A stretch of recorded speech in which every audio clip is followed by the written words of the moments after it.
নমস্কার বন্ধুরা, পায়েলের রান্নাঘরে আপনাদের স্বাগত জানাই। আবারও চলে এসেছি নতুন একটা রেসিপি নিয়ে, ফ্রাইড রাইস। তো ফ্রাইড রাইস বানানোর জন্য আমি লং গ্রেন বাসমতি রাইস নিয়েছি।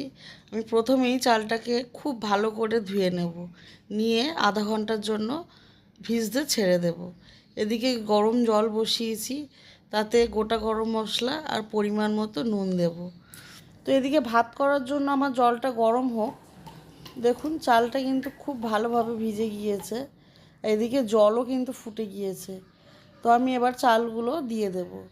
আমরা সকলেই জানি বাসমতি রাইস বেশিক্ষণ লাগে না কুকড হতে, তো ঘন ঘনই কিন্তু রাইসটাকে দেখতে হবে যাতে ওভার কুক না হয়ে যায়।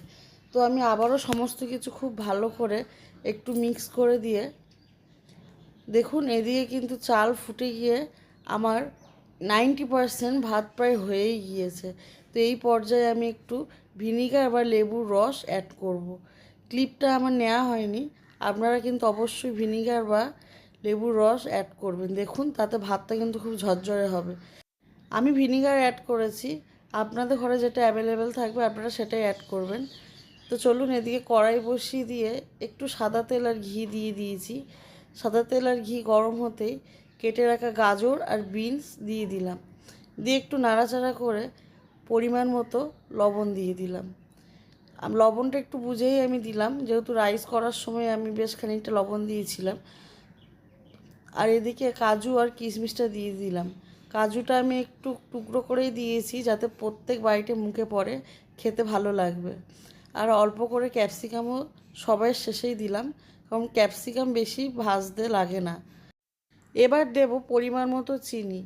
চিনি দেওয়ার পর সমস্ত কিছু খুব ভালো করে নাড়তে হবে। চিনিটা যখন গলে যাবে সেই পর্যায়ে আমি রাইসটা এবার অ্যাড করব।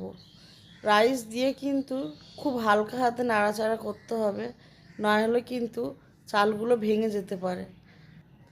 চালগুলো একটু ঠান্ডা করে নিলে খুবই ভালো হয়, নাহলে গরম অবস্থা কড়াই দিলে কড়াতে ধরে লাগবে।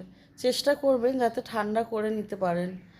তো দেখুন এদিকে ফ্রাইড রাইস কিন্তু একদম রেডি। কেমন লাগলো রেসিপিটা অবশ্যই কিন্তু আমাকে কমেন্টে জানাবেন, আর আমার চ্যানেলটাকে লাইক অ্যান্ড সাবস্ক্রাইব করে দেবেন। নতুন কোনো রেসিপি জানতে হলে অবশ্যই কমেন্ট বক্সে কমেন্ট করবেন। আবারও দেখা হবে নতুন কোনো রেসিপি নিয়ে।